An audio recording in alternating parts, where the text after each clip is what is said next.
Narito na ang balita mula sa GMA Integrated News. Arestado ang 3 tauhan ng Land Transportation Office na sangkot umano sa pag-iimprenta ng mga peking plaka ng sasakyan.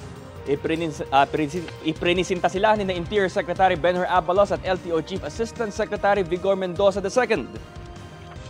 Patuloy naman ang paghahanap sa isa pang tauhan na itinuturing ng mastermind ng operasyon.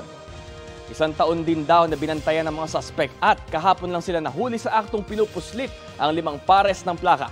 Naharap sa mga karampatang reklamo ang mga suspect. Narito naman ay iba pang balitang binabantayan ng GMA Integrated News. House Speaker Martin Romualdez sumulat ng pagsuporta kay Senate President Juan Miguel Zubiri para sa resolution of both houses tungkol sa charter change. Operasyon kontra kolorum ng mga bus isinagawa sa Parañaque. At ilang panig ng Visayas at Mindanao uulanin ngayong araw dahil sa shear line, ayon sa Pag-asa. Para sa mas malaking misyon at mas malawak na paglilingkod sa bayan, ako po si Bam Alegre ng GMA Integrated News, ang News Authority ng Pilipino.